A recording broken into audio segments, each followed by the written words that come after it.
Napenda Mungu kwa sababu Mungu ni mfumo wa maisha ambao mwanadamu alitakiwa kuishi. Ndio maana Yesu anasema, mimi ndimi njia ya kweli na uzima. Mtu haji kwa Baba yangu isipokuwa kwa kupitia kwa njia ya mimi. Napenda Mungu kwa sababu Mungu ndio mfumo wa maisha ambao mwanadamu yoyote ambaye aliuishi hakujuta kwa namna yoyote ile.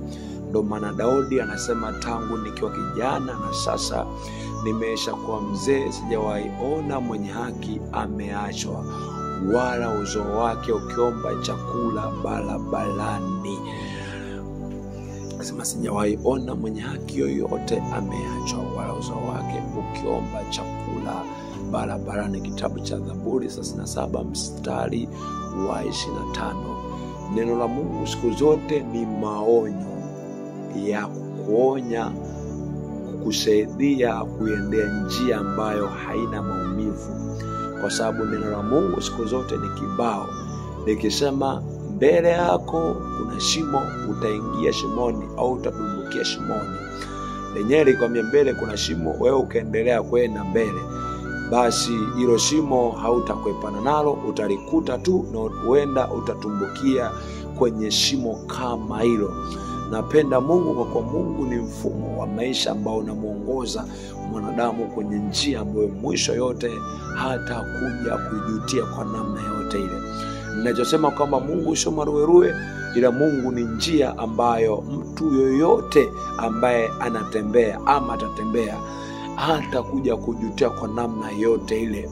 Napenda Mungu kwa sababu ni mfumo wa maisha ambao unanisaidia, unaniongoza kwenye njia ambayo mwisho yote sita kuja kuumia kwa namna yote ile, au hakuna maumivu yoyote ambayo ya majuto ambayo yanaweza kanipata kwa sababu ya aibu.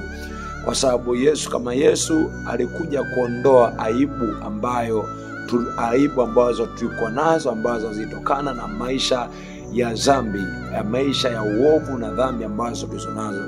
Haina maana kwamba kuwa mwenye haki, haina maana kwamba unaweza ukateswa na kuumiza, lakini maandiko yanasema ni bora, ni afadhali kuteswa ukiwa umetenda vizuri.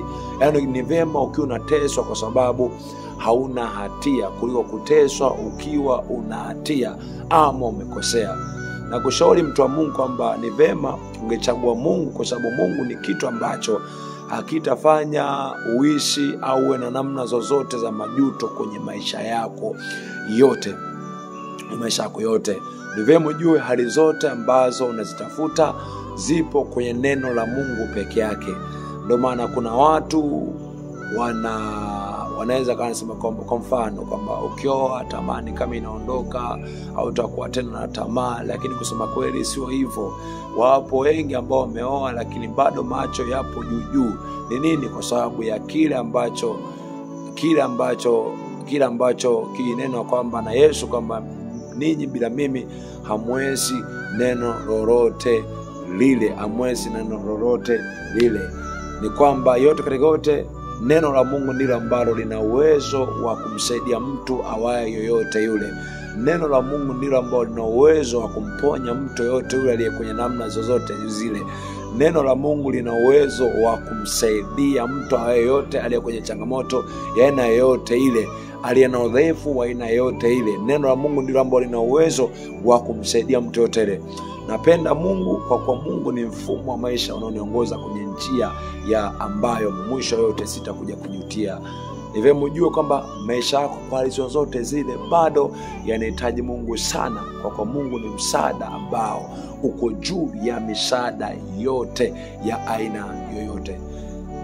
Na kushauri chagua Mungu kwa sababu Mungu ni mfumo ambao kwa namna yote ile, kwa hali zote ile hautakuacha na maumivu ya namna yote ile. Amen.